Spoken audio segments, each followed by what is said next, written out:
Welcome back, Coaster fans, and today I will be giving my full in-depth review of Tennessee Tornado at Dollywood.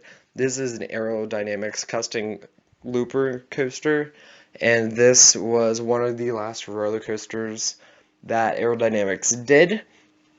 And this is my favorite aerodynamics roller coaster as this video is being recorded.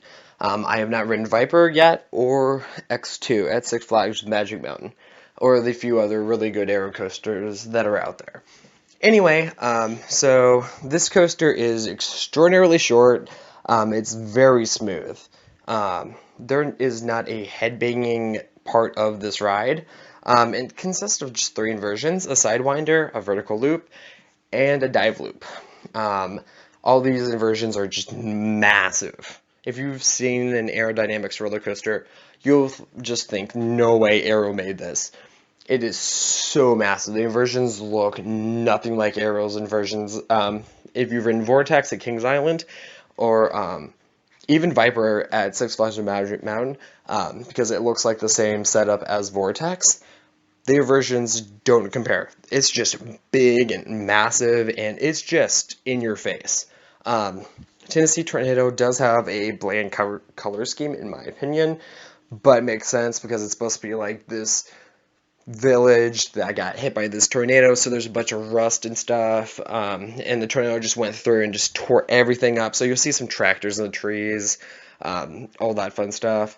And then you go to this barn, and the really weird thing is about Tennessee Tornado is the entrance to this thing, it's literally in the middle of an arcade. You have to go up these stairs. If you miss the entrance, you have to it's really confusing. Basically, it's between these 2 arcades, and then the exit is going out through the arcade. But the roller coaster's on top of the arcade. So, if that makes any sense, yeah, it's kind of confusing. But anyway, basically, it's one of those arcade coasters, I guess.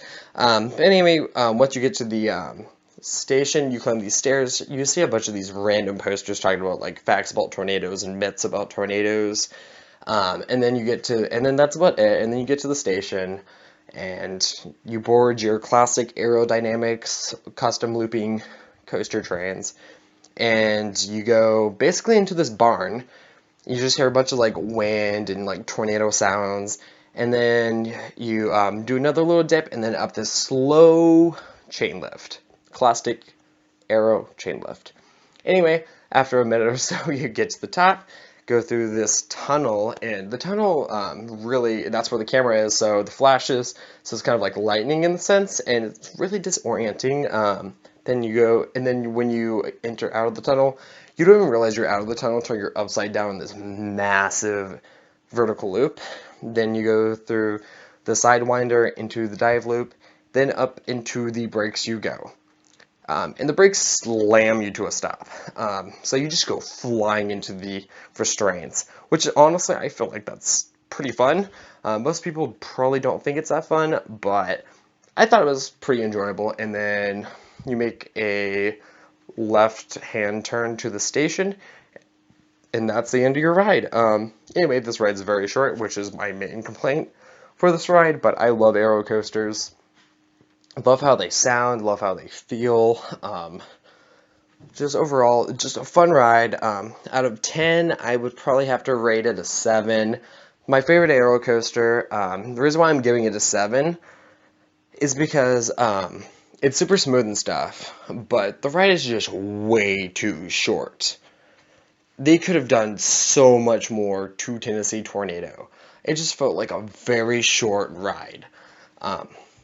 And, I mean, if you were to wait, I probably wouldn't wait for it more than 10 minutes. It's not a bad ride. It's not anything rough with it, nothing wrong. Just the main point is, it's just too dang short. Which Dollywood could have done something more with it. Had a few more inversions, tried to, like, break the inversion record, which was 7 at the time for America. I would have loved to see something like that. They definitely had the space. Don't know if that time they had the money for it, though, but I do feel like they did make a massive miss opportunity with Aero's new design they were coming out, trying to compete with B&M. So I feel like Dollywood fell into a very bad situation. Um, but I mean, if you're going to ask how I'd rate other aero coasters, I would rate Vortex 100% an 8 or a 9, just because it's smooth and it's a long ride. But I like Tennessee's Tornadoes theming and stuff. It's just one of those rides that I love it as a theme aspect and stuff, because Vortex really doesn't have any theming. But for like the ride experience, just really lacks in that department. But anyway, if you guys like these types of videos, leave a like, leave a comment, and we will see you guys out in the queues. Thank you guys for watching. Please like, comment, and subscribe, and share this video, and we will see you out in the queues.